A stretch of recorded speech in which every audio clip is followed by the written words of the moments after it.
We have a treat today. We have a guest speaker.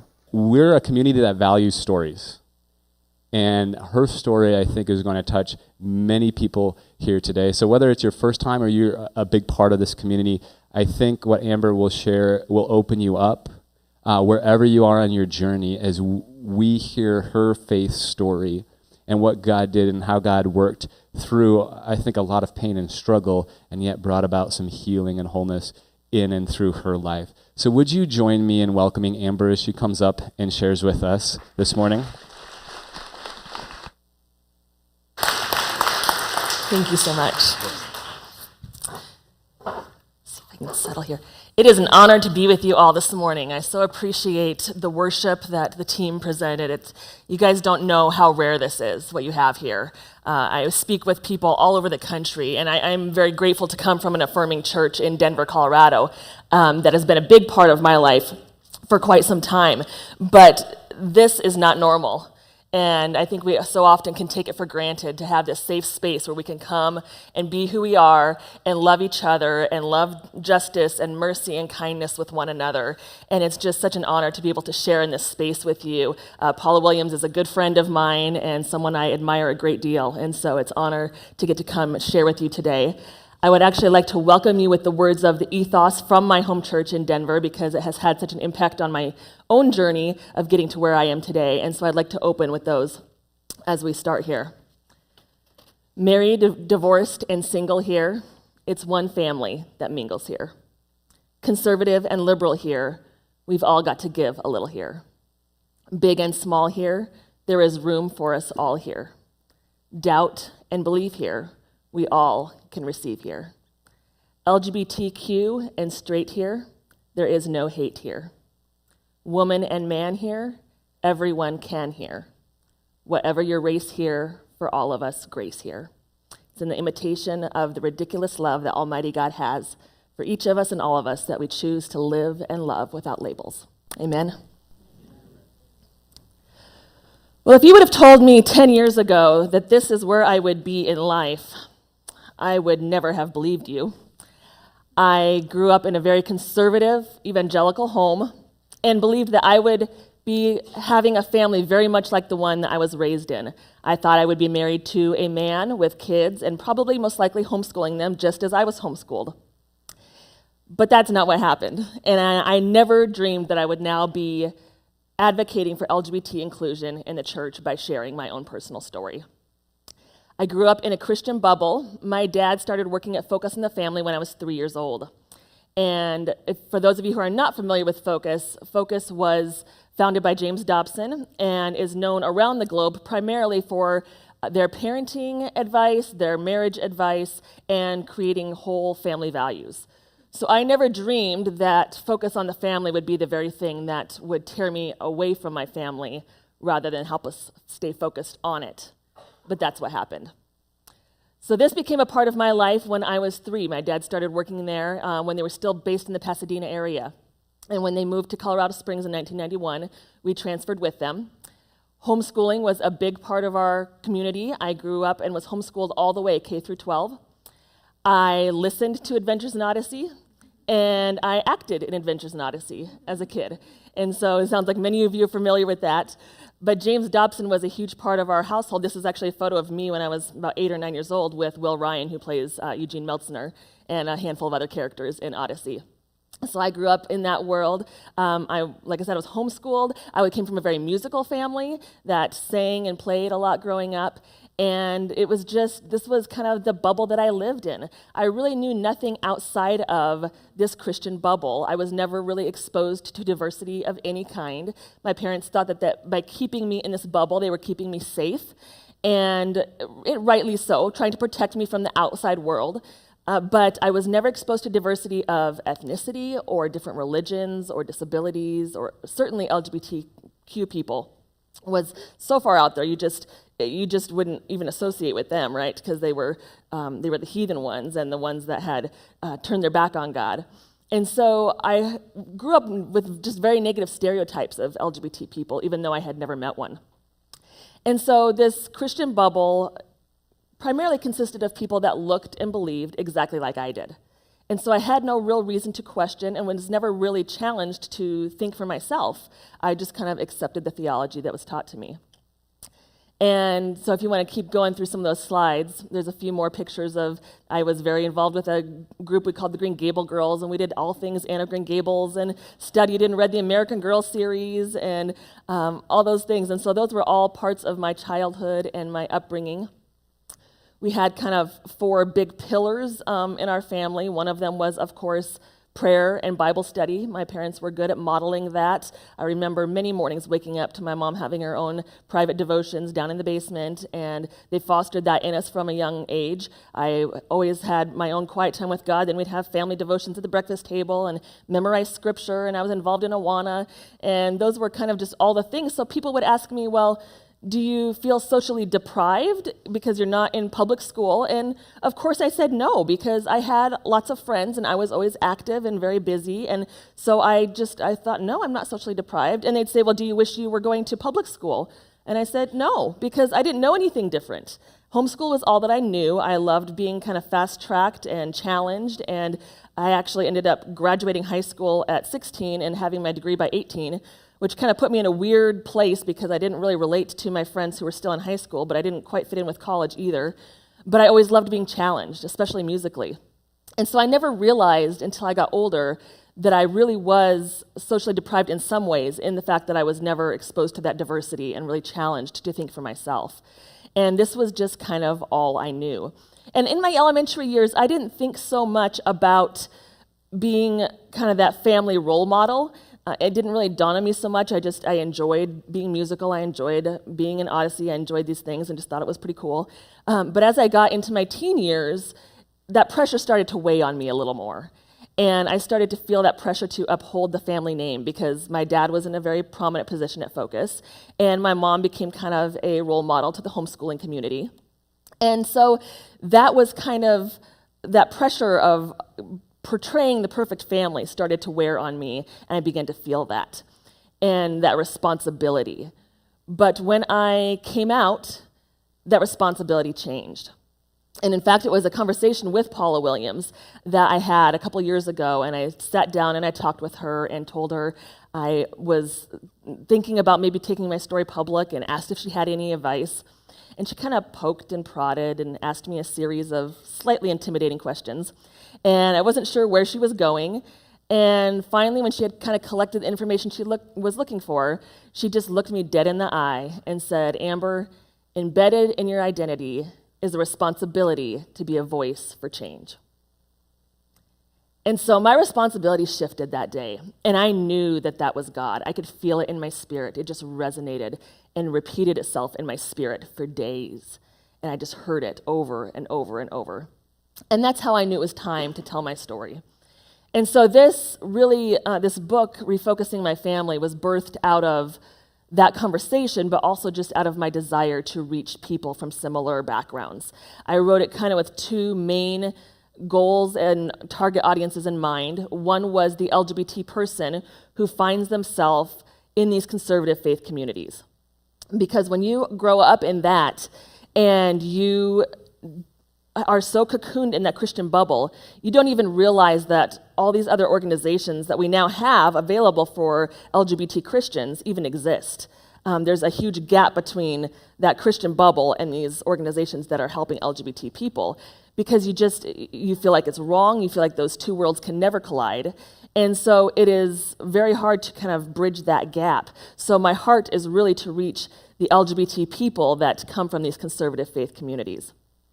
But not only that, but to also reach the parents and family and loved ones of these LGBT people and give them a story they can relate to. I specifically didn't write the book like many other books that talk about the clobber passages that we know, the scriptures that we know to commonly be referenced as being against gay marriage or against same-sex relationships.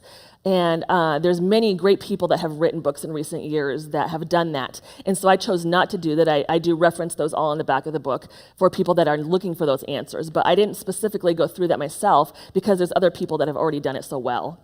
But what I did want to do is share a story that people could relate to, that they could identify with, that they could find themselves in the page of the story, whether that's because they're LGBT or they're a parent of someone who is, or they can relate to the themes of focus on the family or adventures in Odyssey or purity culture or homeschooling. There's so many different themes that are so common in the evangelical world, and I want them to be able to relate and find themselves in the story. And then hopefully for those that are kind of teetering on the fence, create these conversations for change so that we can learn how to better love and embrace the LGBT community in our churches and in our spheres of influence.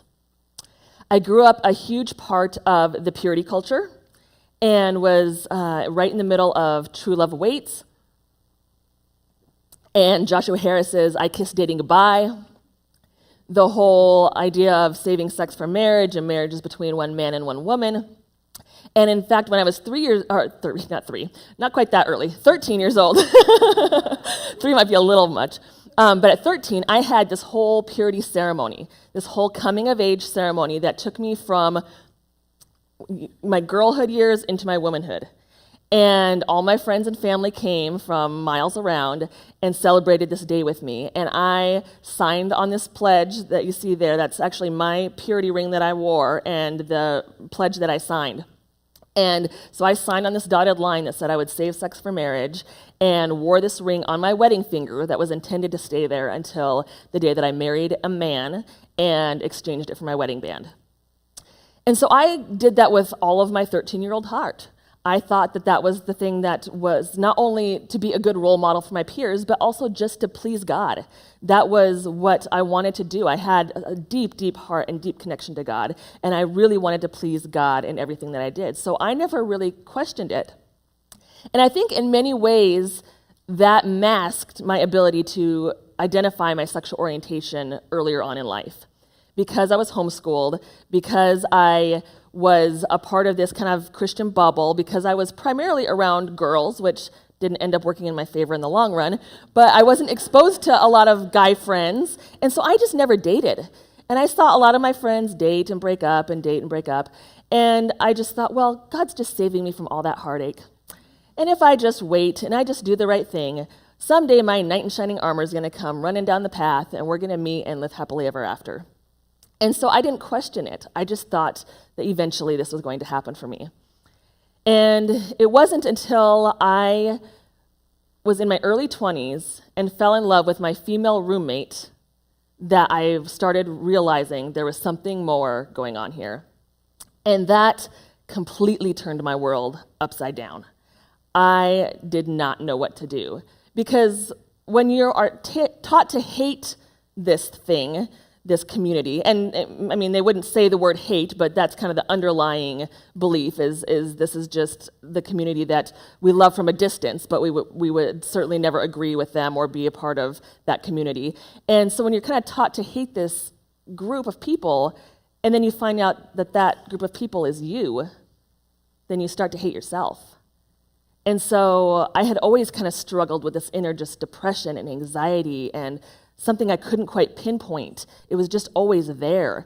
But when I started struggling with my sexual orientation, that intensified. And that turned into self-hatred, self-loathing, self-injury, and eventually led to suicidal ideations because I just felt so divided inside and so torn from these worlds of faith and sexuality that, in my understanding, could never coexist. And so there's actually a brief excerpt, if you don't mind putting up, I think it's one of the next ones here, from the prologue that I'd like to read, just because it identifies so much of how I was feeling at that time. That realization caused me to feel disjointed, like I didn't fit in anywhere. It was as if half of me belonged in one world and half of me in another. Both worlds coexisted in my heart, yet refused to cohabitate in real life. I stood at a crossroads. I refused to lie or be a hypocrite, but I knew that if my secret were found out in church, I would no longer be allowed to serve in ministry. Torn and conflicted, I engaged in a mental war day and night, a war I couldn't escape because it raged inside of me. This internal war was so brutal, it produced external scars. Self-injury was the only way I knew to survive. Eventually, I began to wonder if the struggle was worth it. I wondered if it would be better to be dead. And when you have those two worlds that don't coexist, I didn't know how I was going to reconcile that. I didn't think it was possible to reconcile that. And I wrestled and I struggled and I just didn't know what to do. And I struggled in isolation because my parents had actually found out about that girlfriend that I had and my roommate and kind of brushed it under the rug as, this big mistake that never should have happened, and we're just not going to talk about it, and we're going to pretend it didn't exist and just move on as normal, hoping that she'll meet a man and all will go well. But they said, Amber, don't ever tell anybody about this, because if you do, it will ruin your reputation forever. And so I didn't tell a soul, and I just buried it deep inside of me and hid it away where no one could see, but it ate me alive. And I just wrestled and wrestled and wrestled. And eventually I got to the point where I had to face this head on and face my fear, because if I didn't, I knew it was going to be the thing that killed me. And so I started a series of different things to start kind of slowly inching outside that Christian bubble. And it really was a number of different things that kind of moved me along. One of them was in counseling, putting myself in counseling with a therapist who was a Christian, but not a Christian therapist. And so somebody that could support my beliefs, but also give me freedom to really explore who I was without feeling that shame and that guilt attached. Another thing was eventually, of course I had to also work through the theology piece, right? Because that's a huge part of our upbringing. So I did the research, and there weren't near as many good books available at that time as there are now. We've got such a good handful of books on the research available now for what the Bible says on these issues. But at that time, a lot of that had not released yet. And so I found the best that I could to kind of work through the theology piece that I needed for my mind to be able to make that shift, if it was even possible, to become affirming and accept who I was. And so that was a big piece of it, but that was just the mental piece. I also needed this heart piece that really just was able to let me know it was going to be okay.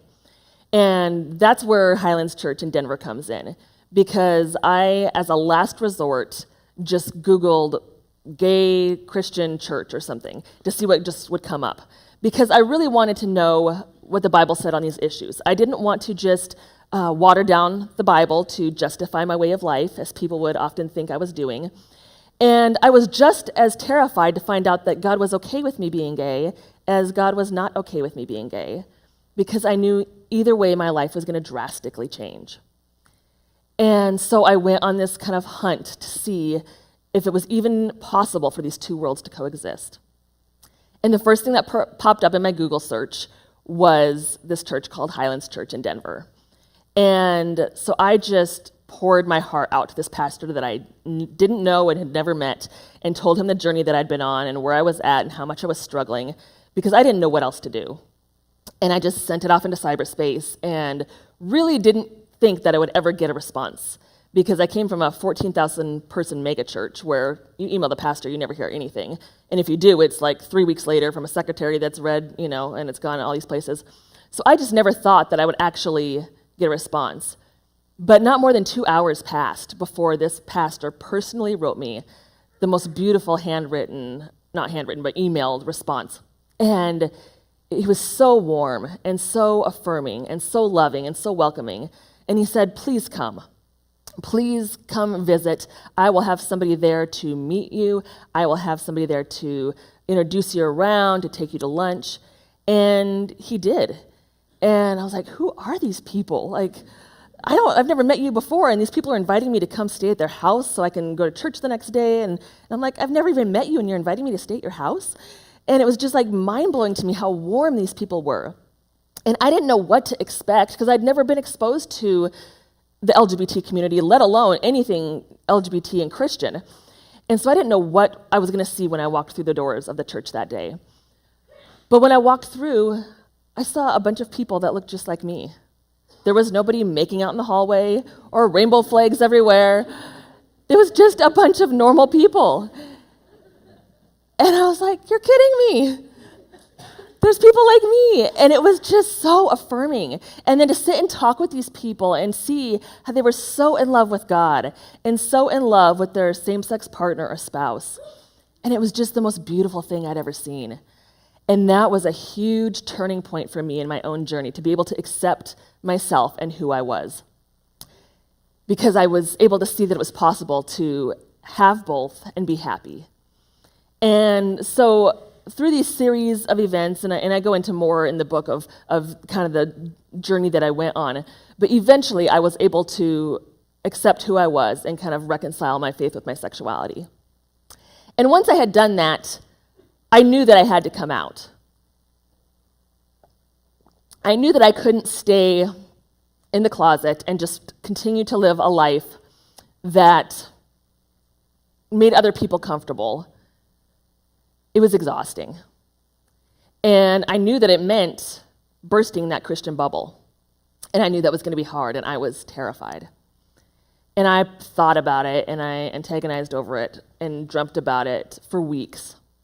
But I knew that I couldn't continue to live this way, and I couldn't wear this mask. I had been desperate my whole life for somebody to see through this masked smile that I wore and see the real me. And so finally being able to come into myself, I felt like I just have to be able to live at who I am, and regardless of what that costs me, and even if it costs me everything. But I wasn't prepared for the fact that it actually would. And so I got my family together, and I said, I need to tell you something. And I think they honestly thought, my mom told me later, she's like, I honestly thought you were going to tell me that you were over this, that you were healed. Yeah, not so much. But I sat them there and I just told them my journey. And I tried very hard to emphasize how this had actually brought me closer to God, not further away, because I knew that would be their greatest fear. But they didn't hear a word that I said. And they just sat there with this deer in the headlights look. And when I finally was able to kind of get the words out there and say, I'm gay, it just kind of hung in the air as I waited for this response. Super vulnerable, just waiting to see what they'd say. And my dad, you could just see he was just boiling inside. And he just looked at me and said, I have nothing to say to you right now. And he got up and walked out. And it was about 3 weeks before I heard from any of my family again. And when I did, it was worse, not better. They compared me to murderers and to pedophiles and bestiality. They said, we feel like you've died. We'd rather you completely turn your back on God and be gay than be gay and pretend that everything between you and God is okay. And it was just devastating to hear these words from my own parents. And so there's actually one other excerpt from the book that I'd like to read because it comes at the end of this conversation, and it just pinpoints so well how I was feeling at that time and what was going through my mind as I came out to my family.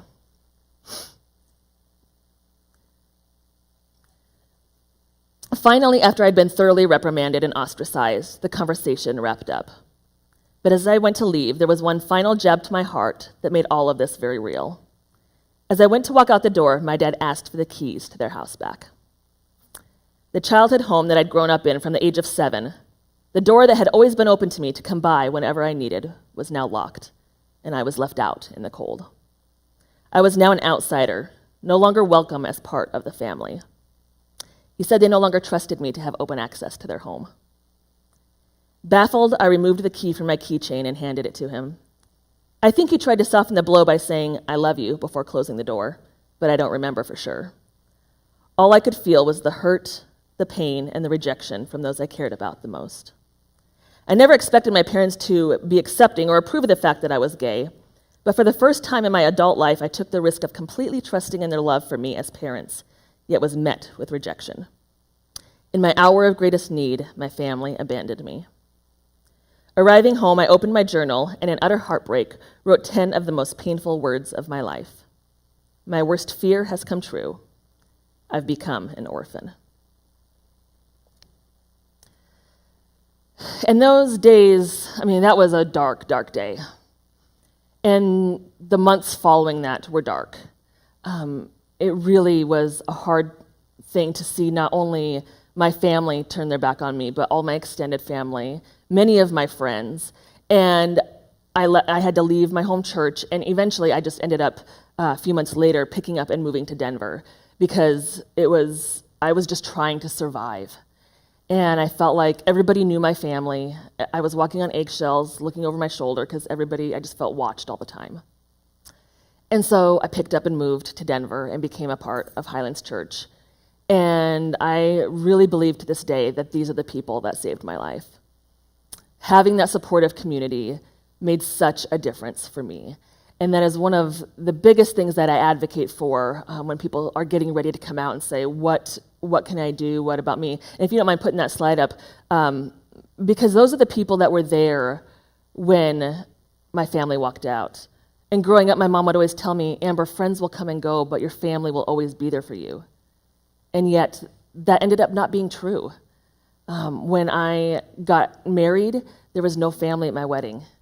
And it was the people of Highlands Church that came and stood in as part of my honorary family and walked me down the aisle and gave me away.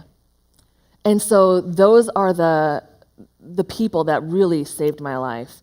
And it just was a struggle for months after that. I wanted so desperately to belong. I wanted so desperately to fit in and to be able to prove to them that I was still the same daughter that I'd always been.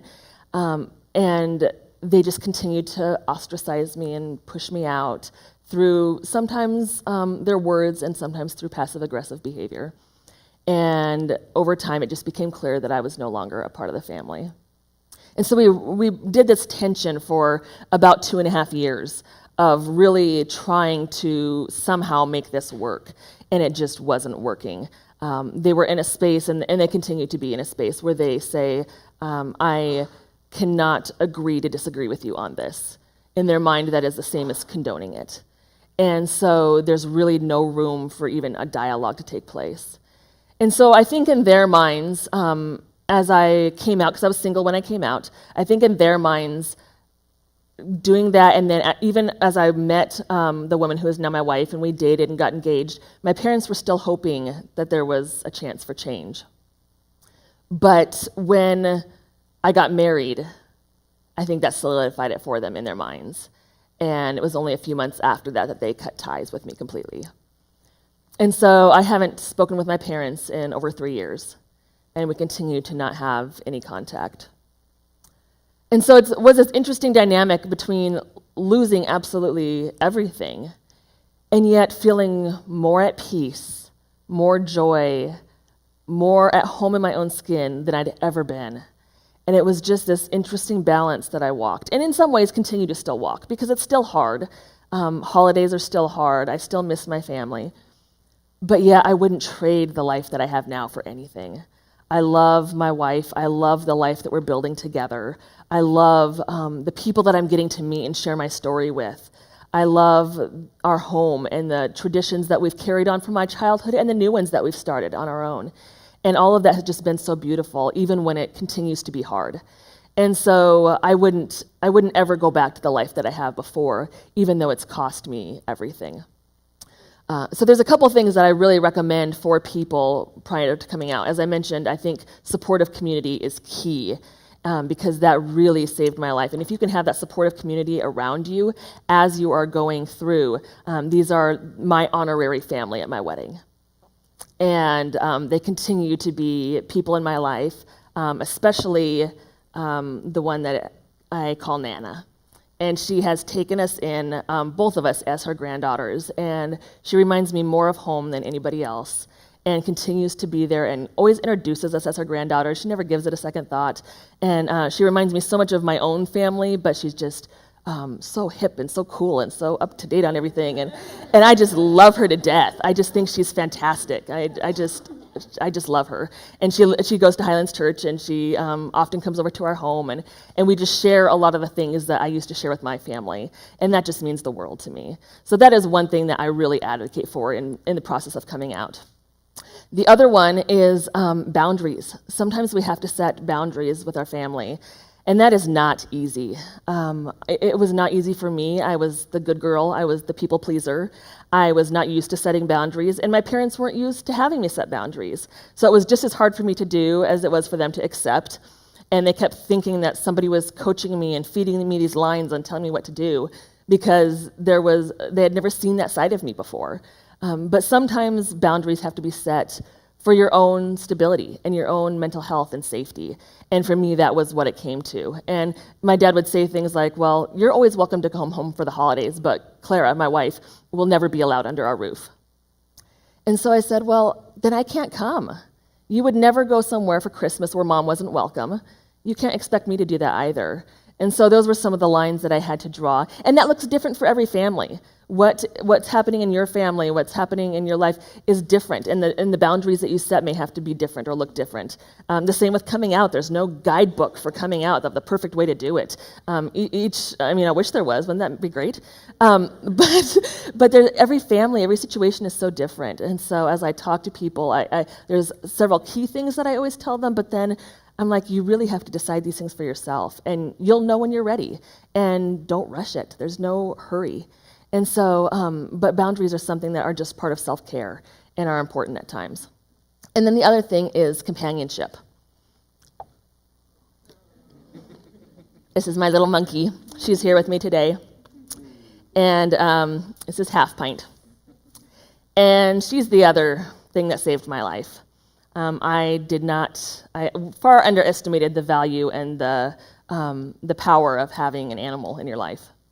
And I didn't get her with the intention of making her a service dog, but she is now for my PTSD, and that has been a beautiful bond that we've always bonded really close. And in those days that were so dark post coming out, in all honesty, she gave me a reason to get out of bed in the morning. And just knowing I had someone to feed and to walk, and just these simple things that really just kept me going from day to day.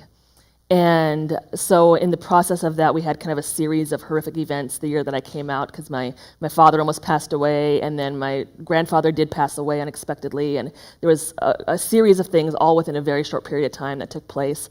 And so I went to my doctor and talked to her about it, and I've had PTSD from the age of 16, and those are for reasons that don't necessarily have anything to do with my sexual orientation, but I touch on in the book. And so I talked to her because it was intensifying, obviously, with all that I was going through. And I said, what do you think about this? And she was like, oh, absolutely, I think that'd be great. And it has been. It has been so good for me and good for her. She just loves it. She loves the role that she plays, and she does it so well. And at first she was overstimulated as we start training her and taking her into public spaces. And clearly she no longer is, because usually she's like just passed out on the floor beside me, totally calm, totally happy, and content as long as mom is near. And she flew on the airplane for the first time this week, and she's just done fantastic, and just so proud of her. So she's definitely brought a lot of joy. But companionship is huge, and I don't underestimate it now, because it just made such a difference in my own life. And when you can't talk to a person, sometimes just having that animal that loves you so unconditionally. I've learned so much about God from my animals, and just that unconditional love, that excitement to always see you when you walk through the door. It just is unlike anything else. And so those are things that I just love. A couple of common questions that I get, if you don't mind throwing those up, because I know we don't have time for a lot of Q&A this morning. But people say, why this book and why now? One of the big things that I'm really passionate about is helping decrease the suicide rates, because for an LGBT youth, they are already 4 times more likely to attempt suicide than their straight peers. But if they come from a highly rejecting family, they are 8 times more likely to attempt suicide, not even against the straight peer, but against the LGBT youth who is not rejected from their family. So if you put that LGBT person who's been highly rejected from their family against a straight peer, they're 32 times more likely to attempt suicide. And that was me. I was one of those 32 times more likely to attempt suicide. And I was very suicidal for quite some time. And so that puts me in a place where I am just very passionate about that, because a lot of those numbers, a lot of that rejection comes because of faith-based theology. And a lot of it, I think, is a fear-based theology, too. Fear of going to hell, fear of what other people are going to think, fear of the unknown. Those are all things I had to face when I came out. and that I know a lot of the parents and the families have to face as well. And it's not easy. It's so hard to have to look that fear in the face and to be able to analyze and pull things apart when you feel like you're putting a crack in the very foundation that you've built. But the crack is when the light shines through. And for me, I used to feel so afraid of doing that because I'm like, if I'm wrong about this, what else could I possibly be wrong about? And I had so much certainty. Everything was black and white. I thought I had it all figured out. I thought I had all the answers until suddenly I didn't. And it caused me to question so many things. And my faith has undergone a deconstruction and a reconstruction, and it continues to still and probably always will. But it doesn't threaten me the way it used to. I'm not scared of it. I find it inviting and liberating, and I enjoy that place of wonder and awe and discovery, whereas before that scared me because I liked having everything fit into this box of perfection.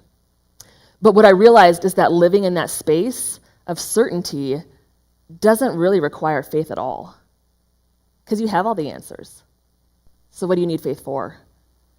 Where I live now requires a lot more faith because it's unknown, and I'm so completely dependent on God for everything. And so that's been a journey of my own that we've taken and that my wife and I continue to take still.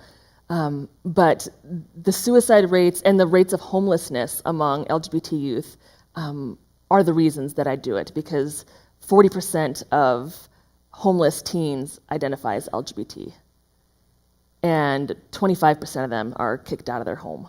So it's those two things are both, and even though I didn't experience homelessness, I wasn't that far from it.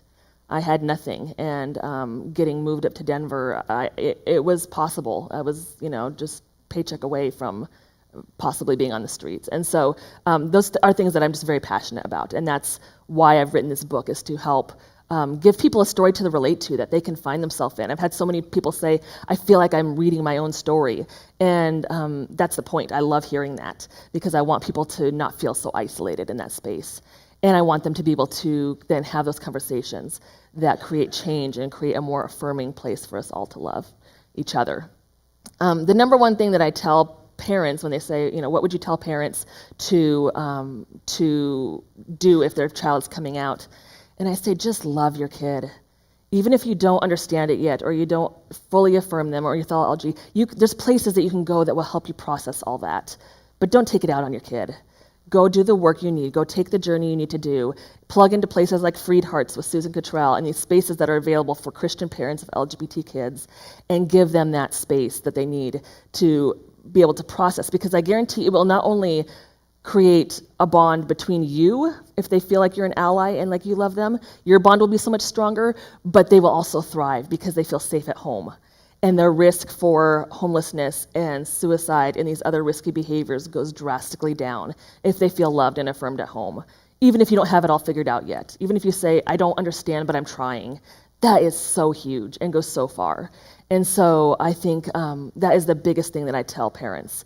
And with LGBT people getting ready to come out, I say just take your time. There's no rush. You will know when you're ready. And there's other things that I often tell people, but I think that's the biggest one, is just to take your time, because you don't want to come out prematurely and not be ready, especially, unfortunately, too, because if they're under the parent's household still, it's possible for them to lose financial things like college education or car insurance or those things, and they can't financially sustain that, and that's how they get on the streets. And so I tell them just to take time and not be in a rush. Can you throw the last couple ones up there for me, please? Thank you. So where are we going from here? This tour is taking me about 25 places across the country, anywhere from churches to bookstores to universities, and we're just trying to help spread the message as much as we possibly can. In the process of writing the book, I've also founded a nonprofit called Beyond that is specifically helping LGBT people through their coming out process, because there's not a lot for them specifically. We've got some great organizations that are doing other things in the LGBT Christian spaces, but not specifically helping them come out. And so I want to partner with them, and I want to give them a listening ear. And so that's what we're doing, is finding these people that need someone to relate to. They need a listening ear, and just giving them some coaching and some encouragement and a listening ear, and then connecting them with those resources that they don't even realize they have. And so that's what we're doing, and in kind of in conjunction with the book tour, because the people that are reading this book now are now coming out to these events, and we're getting to meet them in person and be able to have these conversations with them and help coach them through. We had a couple people last week in Raleigh that drove 4 hours to come to the event because they were just so desperate and hungry to meet somebody else like them. And so this message is just, it's needed, it's out there. And so we're looking for people that want to partner with us and help get this message, because we've got requests that are coming from other areas, and it's just a lot where people are under the misconception that the publishing company takes care of all this, and that's not true. This is something that my wife and I are self-funding because we believe in the message of this, and we believe that it needs to be told. And so this is something that we're doing out of our own pocket. And we're loving it. We love the people we're getting to meet, and we love all that. But we will have like bookmarks out there so you can see where we're going next. And if you have friends in the area that you think would love to come, you can certainly connect them with us that way. Ways that you can help are just simple things like doing a review of the book on Amazon, because you don't realize how much that raises it in the queue so other people can read it and then get access to that message. Simple things like that are just so helpful. Sharing it on social media, talking about it with your friends, because we're doing so much of our own marketing and publicity that it's helpful for you guys, feet on the ground, to go then help spread it as well. But those are just things that we're doing and that we're passionate about, and we're excited for those of you that are interested to help partner with us as we move forward. But in closing, I would love to just have us all kind of take a deep breath. I know a lot of this is heavy. I know some of it can be triggering for people. I know you maybe have questions or doubts, but I actually would like to close with one of my favorite quotes, because it grounds me, and I would love it for it to do the same for you. So if you'd like to close your eyes and just listen, if you'd like to just look at a place in the room if that's more comfortable for you, but this is something that continues to ground me and bring me hope.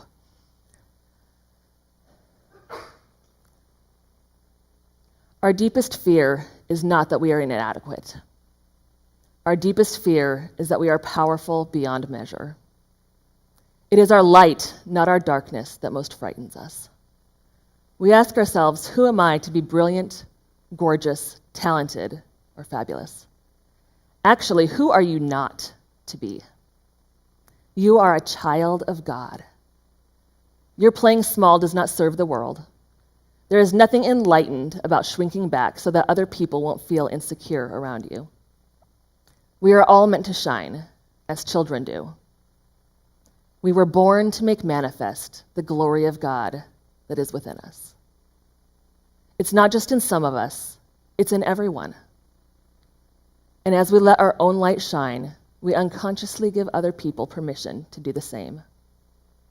As we are liberated from our own fear, our presence automatically liberates others. Thank you.